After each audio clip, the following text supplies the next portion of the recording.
salah satu keistimewaan Ramadan adalah karena di dalamnya terdapat satu malam yang mempunyai bobot khairun min alfi syahrin. Satu malam tetapi lebih baik daripada 1000 bulan. Kita sebut itu sebagai Lailatul Qadar. Kapan sih Lailatul Qadar itu? Dan bagaimana kita harus menyikapinya? Sepakat sebagian besar para ulama berdasarkan riwayat dari hadis bahwa Lailatul Qadar itu jatuh pada malam-malam ganjil, salah satu dari malam-malam ganjil di 10 yang akhir dari bulan Ramadan.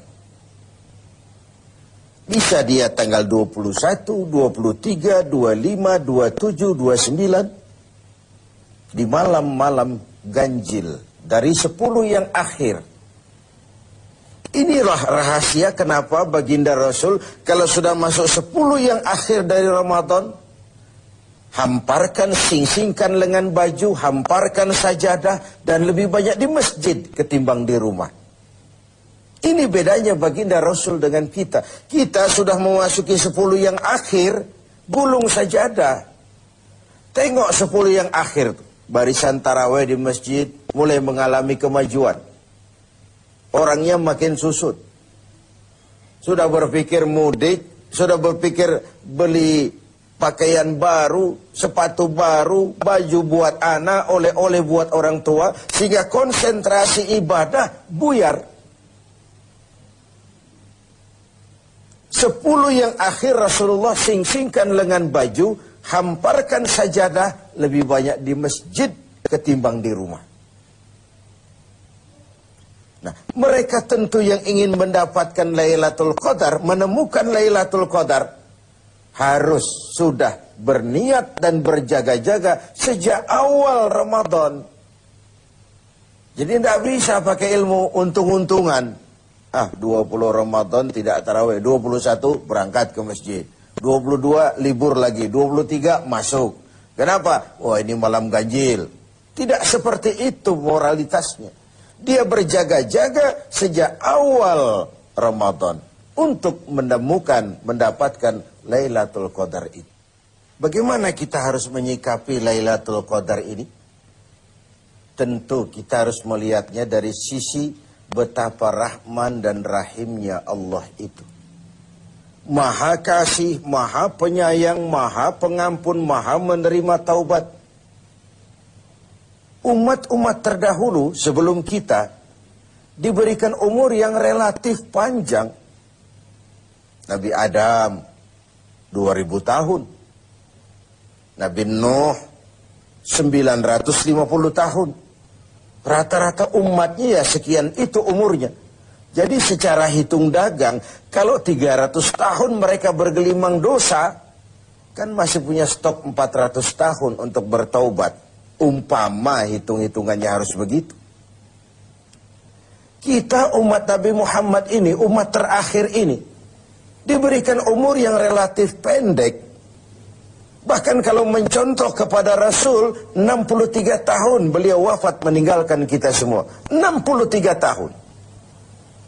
Taruhlah kita seperti itu. Kalau 40 tahun kita bergelimang dosa, sisa umur cuma 33 tahun, ditebus dengan taubat seperti itu, kan belum seimbang neracanya. Apa dosa lalu harus tidak terampuni? Apa tidak ada peluang untuk melakukan pemutihan terhadap seluruh kesalahan yang pernah kita lakukan? Dari sisi inilah kita melihat makna Lailatul Qadar. Allah yang maha pengasih, Allah yang maha penyayang, seakan tidak langsung saja bilang, "Hei umat Islam, sekalipun umurmu relatif pendek, kau jangan pesimis, kau jangan skeptis. Sekalipun begitu banyak kesalahan kau lakukan, dosa kau tumpuk, dan umurmu relatif pendek, jangan sedih. Aku berikan kepadamu waktu dan tempat yang punya nilai spesifik. Waktu dan tempat yang punya nilai istimewa. Tugasmu memanfaatkan peluang yang diberikan itu. Itu sebabnya ada penggandaan nilai pahala. Sholat berjamaah pahalanya 27 kali lipat daripada sholat sendiri. Beribadah di hari Jumat mendapat tambahan pahala. Sholat di Masjidil Haram di Mekah 100.000 kali pahalanya ketimbang di masjid-masjid biasa. Itu tidak lalu berarti sudah sholat di sana lalu berhenti lagi sholat di mana-mana karena merasa sudah banyak stok, sudah punya banyak devisa. Bukan itu pengertiannya. Ada ruang dan waktu yang punya nilai istimewa. Kalau kita pandai memanfaatkannya, maka nilai lipat-kelipatan dari ibadah kita itu diberikan oleh Allah Subhanahu wa ta'ala.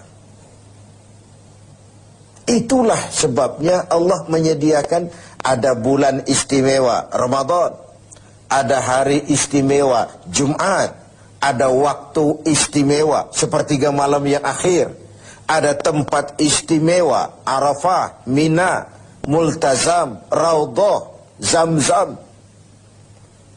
Ada waktu yaitu Lailatul Qadar. Satu malam lebih baik dari 1000 bulan.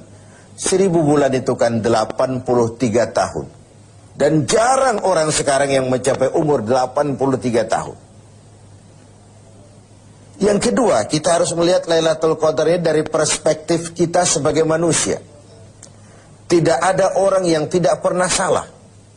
Sengaja atau tidak, kecil atau besar, khilaf atau terpaksa, setiap kita mesti pernah melakukan kesalahan. Ya kepada sesama manusia, ya juga kepada Allah.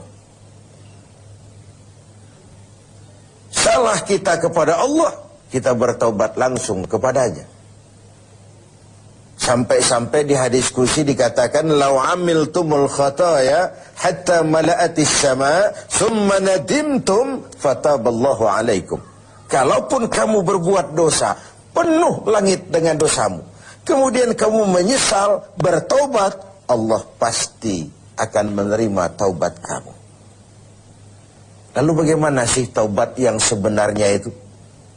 Kata para ulama, taubat yang sebenarnya itu pertama, meninggalkan perbuatan jahat.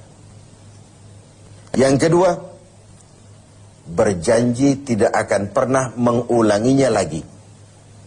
Yang ketiga, menyesal pernah melakukannya. Inilah 3 syarat utama. Pertama, meninggalkan perbuatan jahat itu. Bertaubat dari minuman, tinggalkan total. Bertaubat dari judi, tinggalkan total.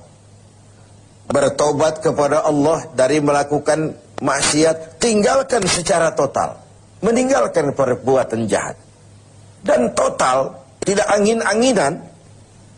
Yang kedua, berjanji tidak akan mengulanginya lagi. Tidak akan pernah lagi saya berjudi. Tidak akan pernah lagi saya berzina. Tidak akan pernah lagi saya mencuri. Berjanji tidak akan mengulangi. Dan yang ketiga, menyesal telah pernah melakukan itu. Bukankah kadang-kadang kita berkata, saya sekarang sudah tua, dulu waktu muda saya sudah puas. Bukan menyesal, puas. Sekarang saya sudah tua, dulu waktu muda sudah puaslah saya. Pokoknya sudah puas. Bukan puas yang diminta. Menyesal, kenapa dahulu begitu? Kenapa telah melakukan itu? Inilah makna taubat yang sebenarnya. Pemirsa TV7 yang berbahagia, orang yang beribadah Ramadan dengan baik, melaksanakan taubat dengan benar, diterima taubatnya, pantas dia keluar dari Ramadan, masuk 1 Syawal, pantas jika ia masuk dalam golongan minal aidin wal faizin, masuk dalam golongan orang yang kembali kemana? Kembali kepada fitrah, suci, bersih, seperti bayi baru dilahirkan oleh ibunya, tidak punya dosa kepada Allah, lantaran sudah dilebur oleh ibadah dan taubatnya di bulan Ramadan. Wal faizin, dan termasuk ke dalam golongan orang-orang yang beruntung, Tidak dalam artian yang materialistis, tapi dalam artian memperoleh keberkahan dalam hidup dan keberuntungan di dunia, lebih-lebih di akhirat nanti. Inilah Ramadan, di mana kita selalu mencari nilai tambah dari setiap amal yang kita lakukan. Karena umur yang diberikan relatif pendek. Dosa yang kita kerjakan relatif banyak. Kalau neracanya tidak diimbangi dengan upaya mencari nilai tambah tadi, boleh jadi tidak akan ada keseimbangan dalam neraca hitung-hitungan kita di hadapan Allah Subhanahu wa Ta'ala. Padahal seimbang saja sudah rugi.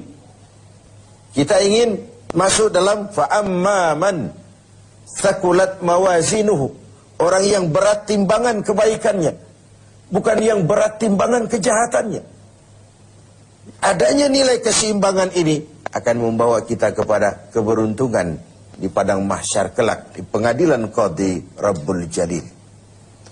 Oleh karena itu, dalam setiap langkah di Ramadan, mengisi Ramadan ini, kita tetap berupaya mencari nilai tambah dari suatu amal.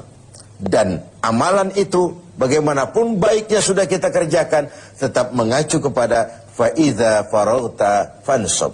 Kalau sudah selesai kau kerjakan satu perbuatan, sing-singkan lengan bajumu, bersiaplah untuk tugas berikutnya. Tidak ada puas, tidak ada prestasi puncak. Bagaimanapun baiknya sudah yang kita lakukan, dia hanya awal menuju ke arah